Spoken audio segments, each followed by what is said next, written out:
Assalamualaikum warahmatullahi wabarakatuh.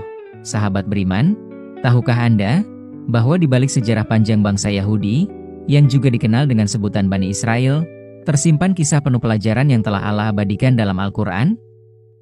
Julukan Bani Israel sendiri dinisbatkan kepada Nabi Yakub alaihi salam, yang juga dikenal dengan nama Israel, yang berarti kekasih Allah. Namun sayang, kemuliaan nama ini tidak selalu berbanding lurus dengan sikap keturunannya. Dalam sejarahnya, bangsa Yahudi sering menunjukkan kesombongan, merasa lebih unggul dari bangsa lain, bahkan meremehkan ajaran-ajaran Allah. Dan ini bukan sekadar kisah masa lalu. Al-Quran telah mencatat, Allah memberikan 3 janji besar kepada mereka. 3 janji yang mengandung pelajaran penting, tak hanya untuk Bani Israel, tapi juga untuk kita, umat Islam. Lantas, apa sajakah 3 janji Allah kepada Bani Israel itu? Dan kapankah janji Allah tentang kebangkitan kaum muslimin yang tertindas akan terwujud? Janji pertama, kehancuran pertama Bani Israel. Sahabat beriman, di balik sejarah panjang Bani Israel, tersimpan pelajaran besar tentang akibat dari kesombongan, pelanggaran terhadap ajaran Allah, dan keangkuhan yang terus-menerus diulang. Bangsa ini tidak hanya dikenal dalam sejarah manusia, tetapi juga dalam wahyu ilahi. Al-Quran menyebut mereka berkali-kali, bukan tanpa alasan, melainkan sebagai cermin bagi umat manusia agar tidak mengulangi kesalahan yang sama. Allah Subhanahu wa Ta'ala berfirman dalam surah Al-Isra ayat 4 dan 5, "Dan telah kami tetapkan terhadap Bani Israel dalam kitab itu, sesungguhnya kamu akan membuat kerusakan di muka bumi ini 2 kali, dan pasti kamu akan menyombongkan diri dengan kesombongan yang besar. Maka apabila datang saat hukuman bagi kejahatan yang pertama, kami datangkan kepada kamu hamba-hamba kami yang kuat. Mereka lalu menghancurkan negeri-negeri kalian, dan itulah ketetapan yang pasti terjadi." Ayat ini merupakan salah satu bentuk peringatan yang paling tegas dalam Al-Quran. Allah telah memberitahu sebelumnya bahwa akan datang 2 masa di mana Bani Israel akan melakukan kerusakan besar di muka bumi, dan untuk setiap kerusakan itu akan datang pula kehancuran sebagai balasan. Janji pertama ini terbukti secara historis. Dalam catatan sejarah, sebelum kedatangan Islam, bangsa Yahudi telah melakukan kerusakan besar baik secara moral, sosial, maupun spiritual. Mereka tidak hanya menolak para nabi, tapi juga membunuh sebagian dari mereka. Mereka mengubah hukum Taurat, menyembunyikan kebenaran, dan memanipulasi wahyu demi kepentingan duniawi. Sebagai bentuk balasan, Allah mengutus hamba-hambanya yang tangguh untuk menimpakan kehancuran kepada mereka. Salah satu peristiwa besar yang menunjukkan janji pertama ini adalah kehancuran Bani Israel oleh bangsa Babilonia di bawah Raja Nebukadnezar pada abad ke-6 sebelum Masehi. Dalam surah Al-Hasyr ayat 2, Allah berfirman, "Dialah yang mengeluarkan orang-orang kafir dari kalangan ahlul kitab dari kampung-kampung mereka pada saat pengusiran yang pertama. Kamu menyangka mereka tidak akan keluar, dan mereka pun yakin bahwa benteng-benteng mereka akan melindungi mereka dari siksa Allah. Tetapi Allah mendatangkan azab kepada mereka dari arah yang tidak mereka sangka-sangka. Allah menanamkan rasa takut ke dalam hati mereka. Mereka pun menghancurkan rumah-rumah mereka dengan tangan mereka sendiri dan tangan orang-orang beriman. Maka ambillah pelajaran, wahai orang-orang yang memiliki pandangan." Ayat ini turun ketika kaum Yahudi diusir dari Madinah karena pengkhianatan mereka terhadap Rasulullah dan umat Islam. Namun ia juga menjadi refleksi dari pola yang terus berulang, bahwa setiap kali Bani Israel melanggar batas, Allah akan menurunkan hukuman yang mengoyak kedikdayaan mereka. Sahabat beriman, kehancuran ini bukan semata bentuk kemurkaan. Ia adalah bagian dari keadilan dan kasih sayang Allah, agar manusia sadar dan kembali kepada jalannya. Bahkan kepada Bani Israel, Allah masih membuka jalan ampunan, namun mereka berkali-kali menolaknya. Kehancuran pertama ini menyebabkan mereka tercerai-berai, kehilangan tanah kelahiran, identitas, dan kedamaian. Mereka berpencar ke penjuru dunia, hidup dalam diaspora yang panjang dan menyakitkan. Dan inilah awal dari kutukan sejarah yang menimpa mereka, hingga mereka bangkit kembali di masa yang akan dibahas pada janji kedua. Maka pelajarannya bagi kita jelas, sahabat, jika sebuah kaum menyombongkan diri, membuat kerusakan, dan meninggalkan kebenaran, maka kehancuran adalah sesuatu yang pasti. Sejarah tidak berbohong, dan firman Allah tidak pernah meleset. Semoga kita termasuk orang-orang yang belajar dari sejarah dan mengambil hikmah, sebelum Allah memberikan peringatan yang lebih keras kepada kita semua. Janji kedua, kebangkitan sementara Bani Israel, sahabat beriman. Setelah kehancuran pertama yang menimpa Bani Israel akibat kesombongan dan kerusakan yang mereka lakukan, sejarah mencatat sebuah kenyataan lain yang juga telah dijanjikan Allah Subhanahu wa Ta'ala dalam Al-Quran. Sebuah masa di mana mereka akan bangkit kembali, mendapatkan kekuatan, kekuasaan, bahkan dukungan yang luas dari berbagai penjuru dunia. Allah berfirman dalam surah Al-Isra ayat 6. Kemudian kami berikan giliran padamu untuk mengalahkan mereka kembali, dan kami bantu kamu dengan harta kekayaan dan anak-anak, dan kami jadikan kamu kelompok yang lebih besar. Semoga kita termasuk orang-orang yang belajar dari sejarah dan mengambil hikmah, sebelum Allah memberikan peringatan yang lebih keras kepada kita semua. Janji kedua, kebangkitan sementara Bani Israel, sahabat beriman. Setelah kehancuran pertama yang menimpa Bani Israel akibat kesombongan dan kerusakan yang mereka lakukan, sejarah mencatat sebuah kenyataan lain yang juga telah dijanjikan Allah Subhanahu wa Ta'ala dalam Al-Quran. Sebuah masa di mana mereka akan bangkit kembali, mendapatkan kekuatan, kekuasaan, bahkan dukungan yang luas dari berbagai penjuru dunia. Allah berfirman dalam surah Al-Isra ayat 6. Kemudian kami berikan giliran padamu untuk mengalahkan mereka kembali, dan kami bantu kamu dengan harta kekayaan dan anak-anak, dan kami jadikan kamu kelompok yang lebih besar. Ayat ini menjadi bukti bahwa setelah masa kehancuran, Bani Israel akan kembali memperoleh kesempatan kedua. Kesempatan untuk bangkit, mengumpulkan kekuatan, dan bahkan membalas dendam atas luka sejarah mereka di masa lalu. Namun, kebangkitan ini bukan bentuk keridaan Allah atas tindakan mereka, melainkan bagian dari skenario besarnya. Sebuah ujian, untuk melihat apakah mereka akan memperbaiki diri, atau justru mengulangi kesalahan yang sama. Sahabat, lihatlah bagaimana sejarah kembali berjalan seperti yang Allah firmankan. Setelah ratusan tahun tersebar sebagai kaum diaspora, bangsa Yahudi perlahan mulai kembali membangun kekuatan mereka. Dalam rentang abad ke-19 hingga abad ke-20, dimulai gerakan Zionisme, sebuah ideologi yang mendorong orang-orang Yahudi dari seluruh dunia untuk kembali ke tanah Palestina. Pada tahun 1948, berdirilah negara Israel secara sepihak, sebuah momentum yang mengubah arah sejarah modern. Mereka menduduki tanah-tanah kaum muslimin, mengusir ribuan keluarga Palestina dari rumah mereka sendiri, dan memproklamirkan tanah suci itu sebagai milik mereka. Inilah bagian dari janji kedua Allah, bahwa mereka akan kembali berkuasa, bahkan dengan dukungan kekuatan dunia. Kita menyaksikan hari ini, bagaimana bangsa Yahudi mendapatkan sokongan ekonomi dan militer dari negara-negara adidaya. Teknologi, diplomasi internasional, bahkan jaringan media global, sebagian besar berada di bawah pengaruh mereka. Mereka bangkit menjadi bangsa yang besar, seperti yang telah disebutkan dalam ayat tersebut. Jumlah mereka mungkin tidak banyak, namun kekuatan mereka seakan menggetarkan dunia. Namun, sahabatku, kebangkitan ini bukanlah bentuk kemuliaan sejati. Ia hanyalah kemegahan sementara yang diberi oleh Allah sebagai ujian, sekaligus sebagai jalan menuju janji yang ketiga, kehancuran terakhir mereka.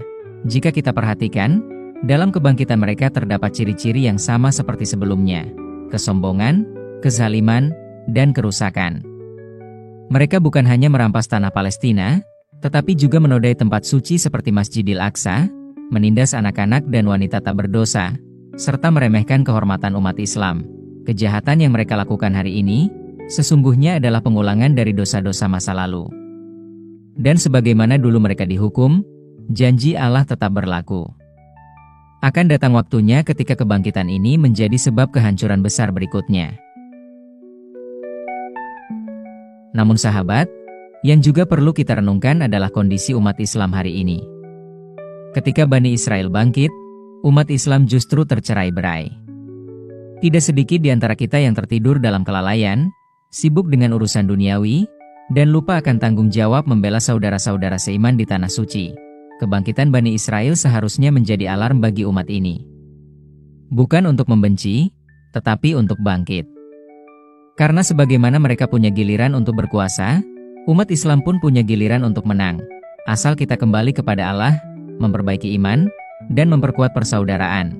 Sahabat beriman, Janji kedua ini telah dan sedang kita saksikan dengan mata kepala kita sendiri. Jangan biarkan ini berlalu begitu saja tanpa menjadi bahan muhasabah. Sejarah bukanlah kisah masa lalu. Ia adalah kompas masa depan. Siapa yang tidak belajar dari sejarah, maka ia akan mengulang kesalahannya dan menjadi korban dari naskah yang sama. Maka, mari kita jadikan janji kedua ini sebagai pemicu semangat untuk memperkuat ukhuwah, ilmu, dan iman. Sebab kemenangan umat Islam, sebagaimana yang telah dijanjikan Allah, bukan hanya soal jumlah, tapi soal kualitas diri, dan kesungguhan untuk berjuang di jalannya.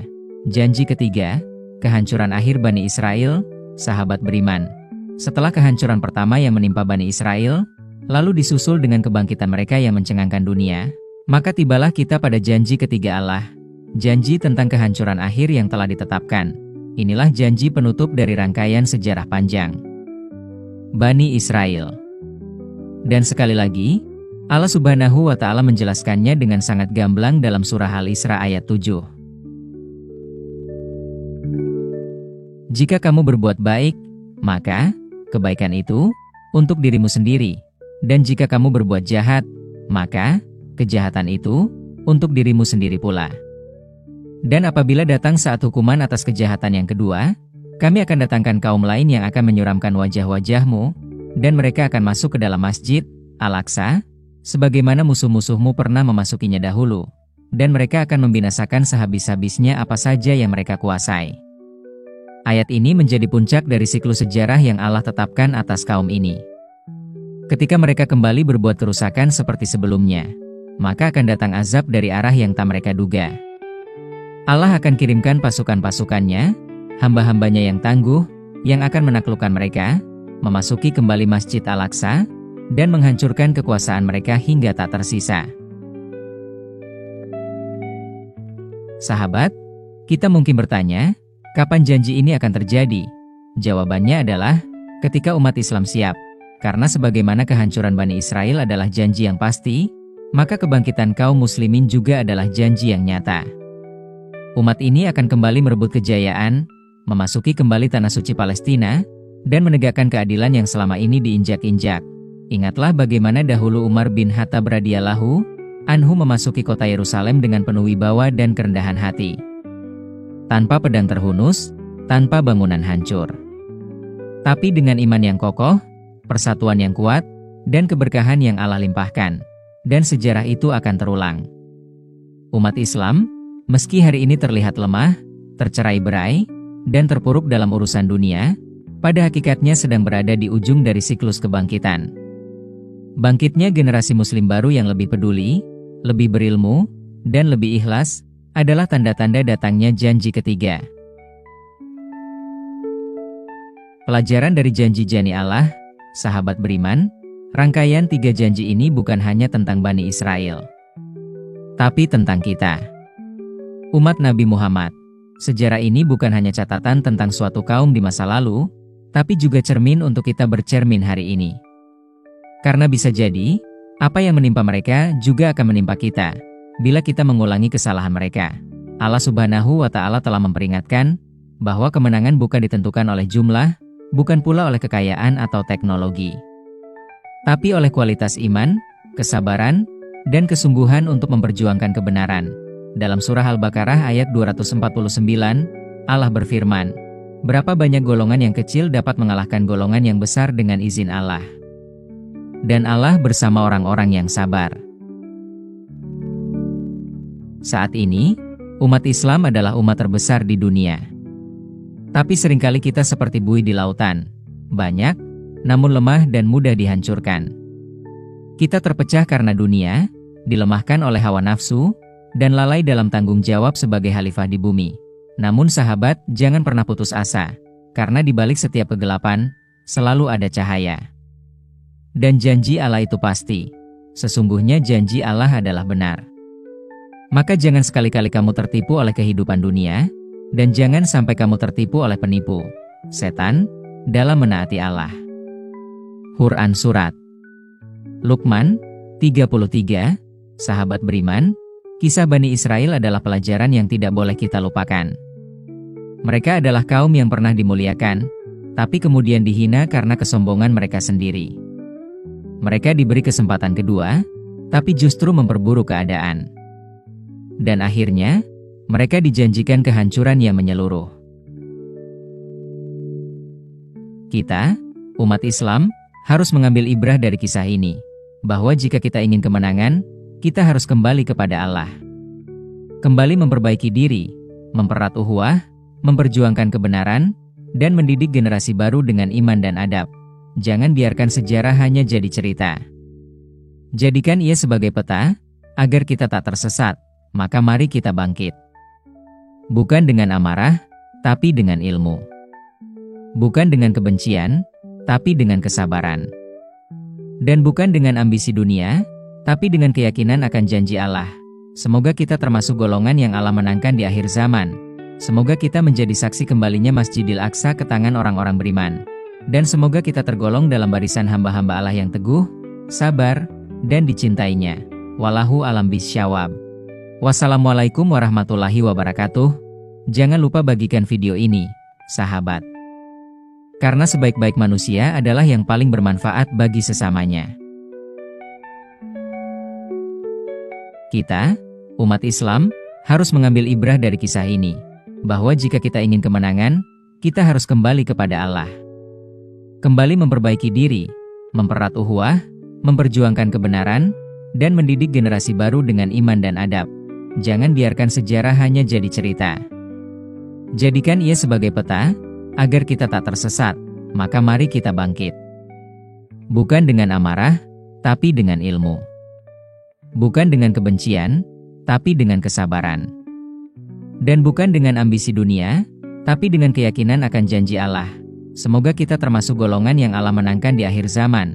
Semoga kita menjadi saksi kembalinya Masjidil Aqsa ke tangan orang-orang beriman. Dan semoga kita tergolong dalam barisan hamba-hamba Allah yang teguh, sabar, dan dicintainya. Wallahu a'lam bishawab. Wassalamualaikum warahmatullahi wabarakatuh. Jangan lupa bagikan video ini, sahabat. Karena sebaik-baik manusia adalah yang paling bermanfaat bagi sesamanya.